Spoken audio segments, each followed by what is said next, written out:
Herkese merhaba. Her yıl Ocak ayında haber bültenlerinde aynı görüntüler döner. İsviçre Alpleri, lüks oteller, özel jetler ve dünyanın en güçlü isimleri. Evet, Davos zirvesinden bahsediyorum. Peki bu zirve gerçekten dünyayı daha iyi bir yer haline getirmek için mi var? Yoksa küresel sistemin kazananlarının kendi aralarında yaptığı kapalı devre bir toplantı mı?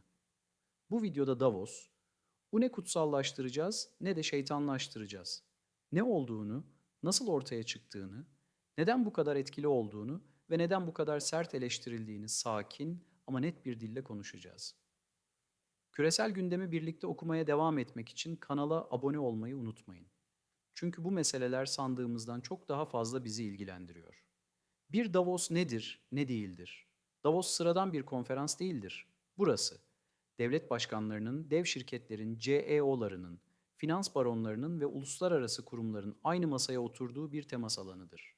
Resmi kararlar alınmaz ama gayri resmi olarak pek çok sürecin yönü burada belirlenir.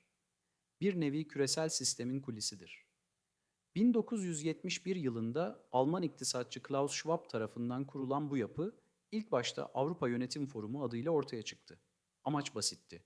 Avrupalı şirketlerin Amerikalı rakipleriyle rekabet edebilmesi için daha modern yönetim anlayışlarını öğrenmesi.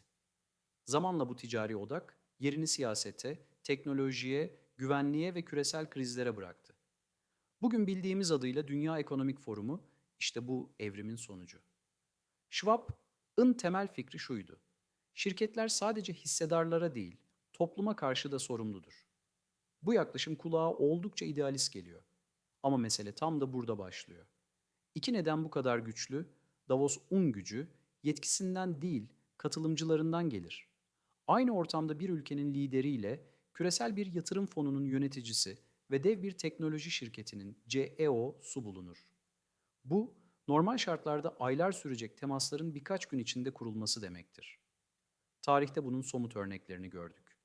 Türkiye ile Yunanistan'ın 1988'de savaşın eşiğinden dönmesinde Davos'ta kurulan diyalog etkili oldu. Güney Afrika'da apartheid rejiminin sona ermesinden sonra Mandela ile de Clark'in ilk uluslararası buluşmalarından biri yine burada gerçekleşti. 2000 yılında temelleri atılan Küresel Aşı İttifakı ise milyonlarca çocuğun aşıya erişmesini sağladı.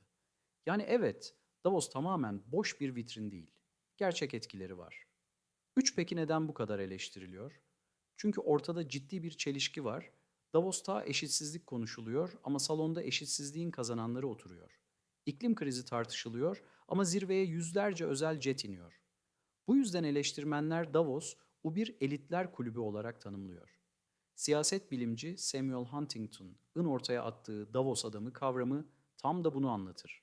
Ulusal bağları zayıf, küresel sermayeye sadık, sınırları engel olarak gören bir elit profili. Eleştirilere göre bu insanlar dünyayı yönetiyor ama bedelini başkaları ödüyor. Bir diğer sorun da şeffaflık.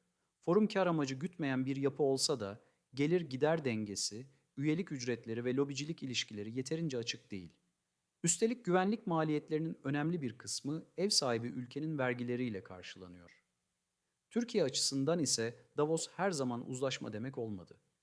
2009'daki One Minute çıkışı zirvenin aynı zamanda küresel gerilimlerin sahnesi olabildiğini gösterdi.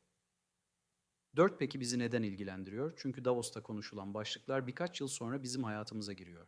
Yapay zeka, otomasyon, tedarik zincirleri, finansal riskler. Özellikle lojistik ve finans gibi alanlarda okuyanlar için burası geleceğin fragmanı gibi. Dünya Ekonomik Forumu'nun yayımladığı küresel riskler raporuna baktığımızda da bunu net görüyoruz. Ekonomik krizlerin yerini çevresel riskler aldı. İklim değişikliği artık sadece çevrecilerin değil, yatırımcıların ve şirketlerin de ana gündemi. Ama asıl soru şu: bu dönüşüm herkese mi yarayacak yoksa yine aynı aktörler mi kazanacak? Davos ne bir kurtarıcı ne de tek başına bir tehdit. Burası gücün ve fikirlerin yoğunlaştığı bir alan. Hem çözüm üretme potansiyeli var hem de ciddi bir meşruiyet sorunu. Asıl mesele bu platformlarda konuşulanların kimler adına ve kimler için hayata geçirildiği. Şimdi sözü size bırakıyorum. Sizce Davos dünyamız için bir fırsat mı yoksa kontrollü bir güç gösterisi mi? Yorumlarda buluşalım.